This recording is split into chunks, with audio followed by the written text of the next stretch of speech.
I think he deserves more than merely an apology and more than just compensation. I think the officers of the Narcotics Control Bureau who were in charge and who were involved in incarcerating him, as well as defaming him and falsely defaming him, and it's very clear now that it was all mala fide, they ought to be prosecuted for malicious prosecution.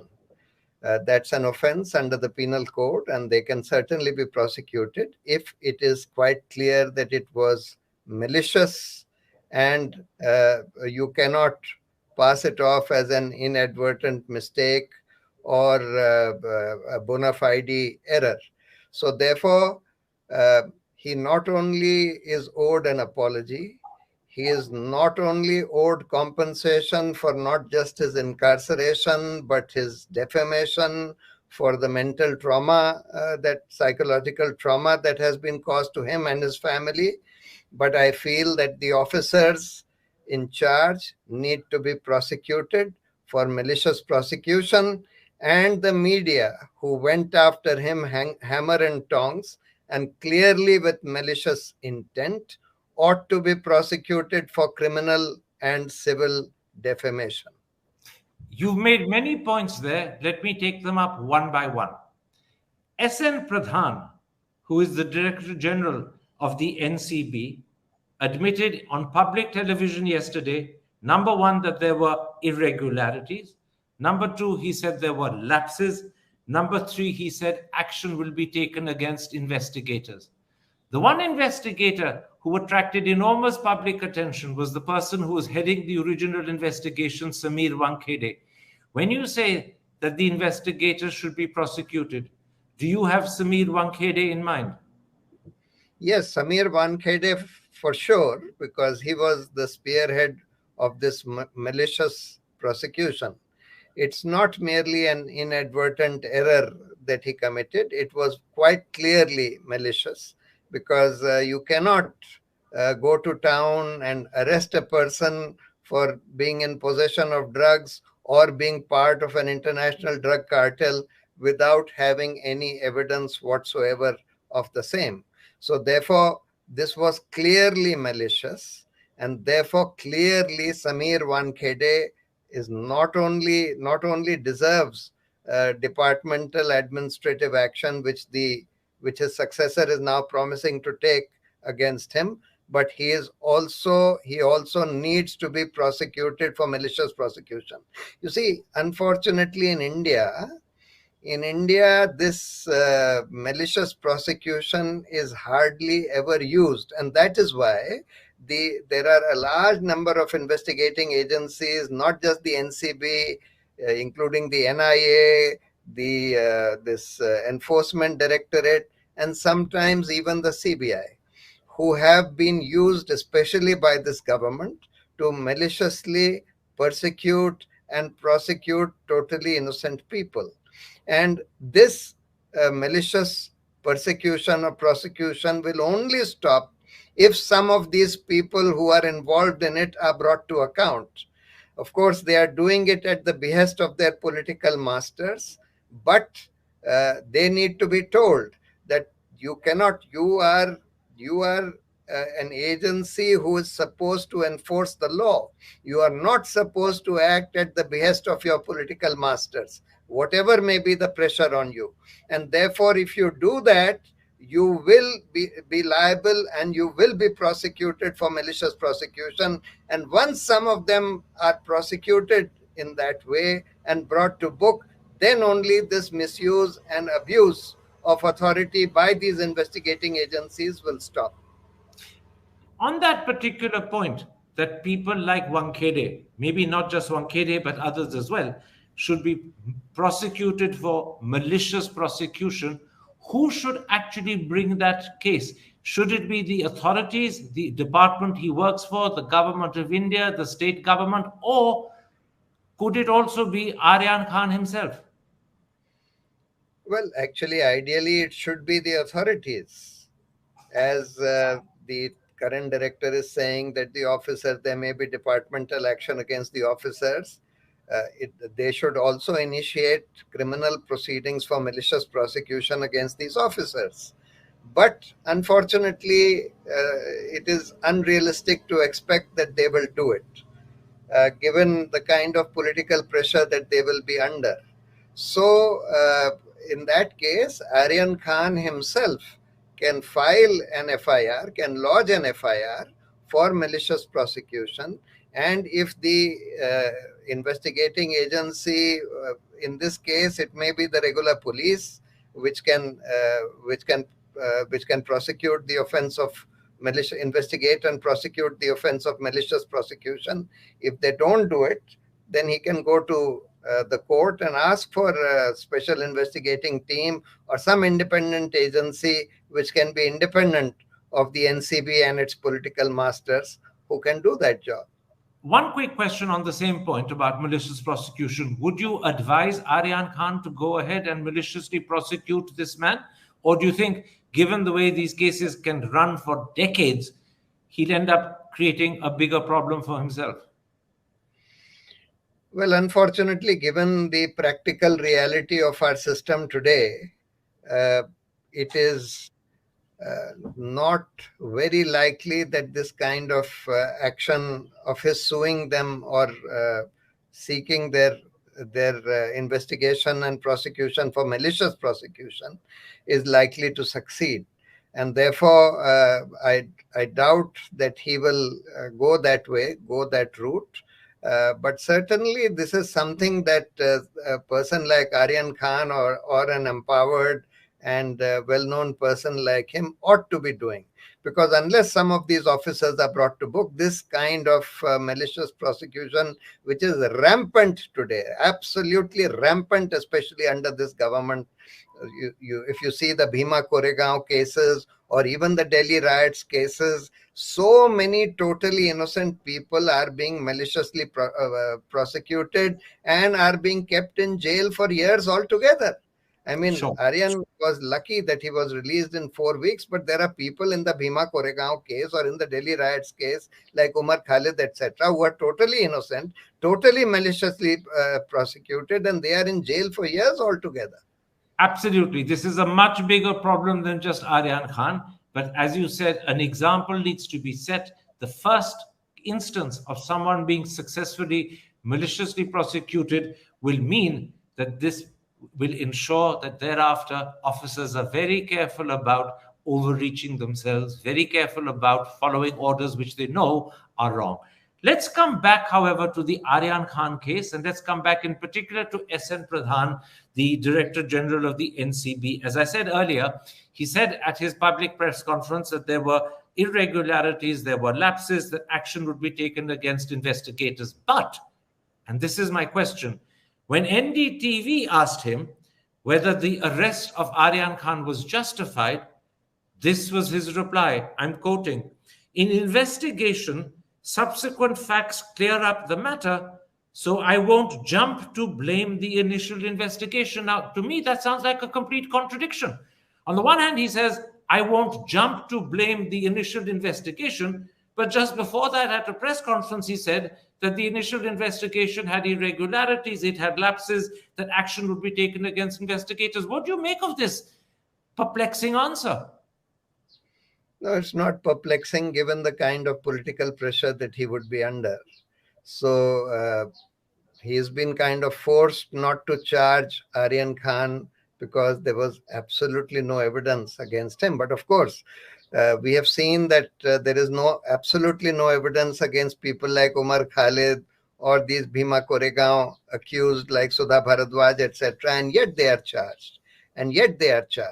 So, I mean, to the credit of Mr. Pradhan, he has at least not gone that route. He could have gone that route by charging Aryan Khan even without any evidence. He has not done that. But he is not brave enough to be able to say that the initial arrest was wrong and Samir Wankhede and his team need to be charged for that. Not just wrong, it was malicious. You see, this business of arresting people immediately after starting the investigation is a totally wrong system which has been in vogue. You arrest a person only if and during investigation, or even during the certainly during investigation, you do not, or you should not arrest a person merely because there is some suspicion of his being involved in a crime. You arrest him only when three conditions are present. A, if he is not arrested, he will flee. B, if he is not arrested, he will tamper with evidence. C, if he is not arrested, he will commit similar he'll continue to commit similar crimes which are heinous in nature. Now, none of these three facts were present in Aryan Khan's case, or even in the cases of many others who are arrested at the drop of a hat immediately after registering an FIR. So the whole system of arrests has gone completely haywire. It's just Absolutely. But let me underline the point you made at the beginning of that answer. What Mr. Pradhan has done, and this is where he does deserve credit, is that he's accepted and admitted there were irregularities, there were lapses, and that action needs to be taken against investigators. But where he lacked bravery, to use your phrase, was to then conclude that the arrest was unjustified and wrong. And where he should have gone but didn't go was to say, I therefore apologize to Aryan Khan on behalf of the NCB for the trauma and the suffering that he has been unjustifiably caused. He therefore lacked bravery to say that the arrest was wrong, and he lacked the moral courage to go that one step further to say, I apologize for what happened to you. Let me come at this point to another aspect of the way the NCB handled the matter. I'm talking about the leaks. During the 26 days that Aryan Khan was in jail, there was a ceaseless flow of leaks accusing him of being involved in an international cartel, accusing him at times of being involved in a conspiracy, though no further details of that were given to anyone, accusing him of peddling drugs, though there was no evidence. None of this was justified. This was drip-fed to the media regularly. Now, we have no proof that it was done by the NCB, but there's no one else in the world who would be doing it. So what do you make about this method of handling people who you have arrested, creating false suspicion and unjustified speculation about them? And again, it's not just Aryan Khan to whom this has happened. It's happened in multiple other cases as well. What about this aspect of the handling of this case? See, this is a classic case of what I consider civil and criminal defamation by the media. Now, the defense that the media takes in such cases is that this is the official press release of the investigating agency, and even if the investigating agency is doing a dishonest job, we are duty bound to report what a government or a official investigating agency is doing. This is the normal defense that the media takes. But that defense will not be available when the media is not relying upon official statements and official press releases of the investigating agency, and is only using what they call leaks, etc. So therefore, clearly the media will also be liable in this case for civil as well as criminal defamation. And therefore, I believe that action needs to be taken against these media organizations, because this is a standard pattern that we are seeing in the media, especially the media which we called Godi media or the lapdog media, which is acting as a tool of propaganda in the hands of the government. The government wanted Aryan Khan to be defamed because he is a Muslim. It was part of the government's strategy to spread hatred against Muslims, and the lapdog media, which was sort of sitting in the lap of the government and lapping up these so-called leaks, etc., from a dishonest NCB headed by Samir Wankhede, was doing the hit job of the government. And in my view, they are clearly liable for both civil and criminal defamation. It will be no defense on their part to say that they were relying on leaks from the investigating agency, because it is their duty then to check the veracity of what is being fed to them. Even if the investigating agency, that is the NCB, was feeding them this kind of these malicious and false stories, it was their duty to cross check them. They can't just like mouthing a defamatory statement by just saying that somebody else has told me this. If it is clearly false and defamatory, it is no defense to say that somebody else has told me this. But yes, you can rely upon an official media press release. In my view, even that needs to be stopped. In my view, it should be the duty of the media to carry out due diligence before even saying something which is defamatory merely because it is being said by some investigating agency. I accept every point you made about the media. I'll only add that it wasn't just what we call the Godi media that was sensationalizing and feeding off the story. Sadly, every channel, every newspaper in the country was. Some were clever enough to hold the discussion but disbelieve the allegation. Nonetheless, whether they were believing the allegation or disbelieving the allegation, they were discussing it and promoting it and making it better known. And the consequence for the young man concerned remained the same, the humiliation of that allegation which is false being discussed. But I want to ask you this, and I'll come back to the NCB in a moment's time. Would you advise Aryan Khan to bring prosecution either for civil or criminal defamation against the media? I would certainly advise him, because he is a person who's fairly influential. He has the resources, and therefore it is only people like him who can bring that action and take it to its logical conclusion. And I would certainly recommend that he should do that, because unless some people are made accountable for this kind of malicious prosecution, defamation, etc., this will not stop. This is just going on rampantly, and people feel that they can get away with murder, and therefore they continue doing it. One more point about the NCB, because the drip feeding of allegation, of malicious fabricated stories designed to humiliate, designed to deliberately paint Aryan in a bad light, that drip feed came from the NCB. In other circumstances, the CBI has behaved in this way. In other circumstances, I imagine the ED has behaved in this way. What do you make of state authorities, state institutions deliberately drip feeding fabricated malicious stories? After all, when an investigation is underway, is it legitimate, is it morally right that they should be leaking what they have not even substantiated but are at best only suspecting? What about that wider point about the behavior of institutions? No, it is totally wrong. It is not only wrong, in my view. I mean, the officers should be liable for both departmental action as well as they have clearly committed the offense of defamation. If they are leaking and planting stories with the media which are defamatory in nature, then the officers are, it is no defense for them to say that no, we were investigating. It's not their job to feed the media or give selective leaks to the media. They can issue an official press release in a matter of great public importance, but only stick to facts which they clearly know and which they can clearly establish.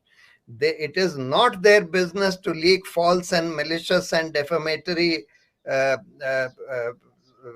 innuendos against people to the media, and therefore they are guilty. Both, they should be liable for departmental action as well as civil and criminal defamation.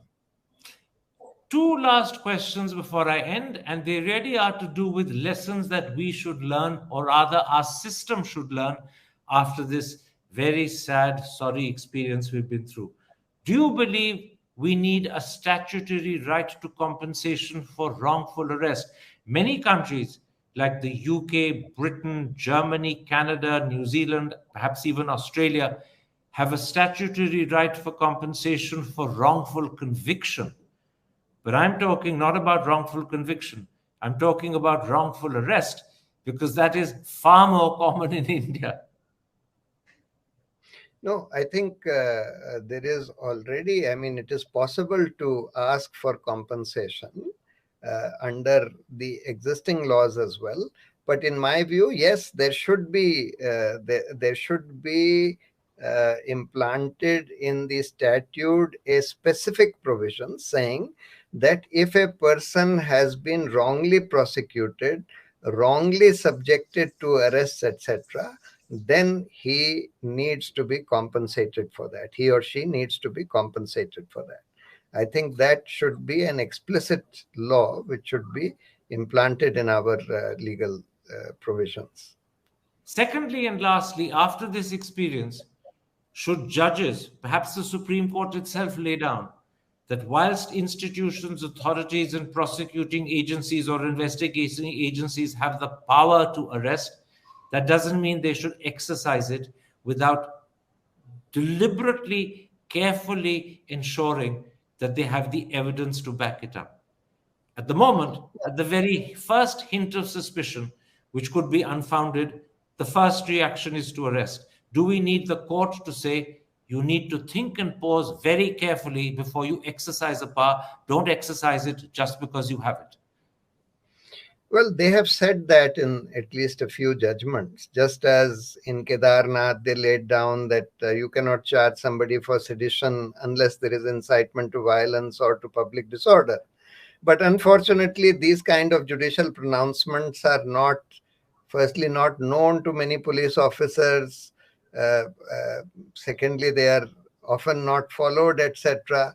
You see, unless the Supreme Court makes an example of some of these officers, Supreme Court or High Courts make an example of some of these officers who carry out these kind of either malicious or even highly negligent arrests in such circumstances in violation of the law and the judgments of the law declared by the Supreme Court or the judgments of the Supreme Court, some of these officers need to be made accountable in at least some egregious cases. Then only there will be greater public awareness, and the police training academies will also inform these people that look, this is what the Supreme Court has laid down regarding arrests. You cannot arrest a person merely because you have registered an FIR against him. These are the only three conditions in which you arrest a person during investigation or even during prosecution. That's why the rule is bail, not jail. And bail is granted uh, if none of those three things which are required for making an arrest are present.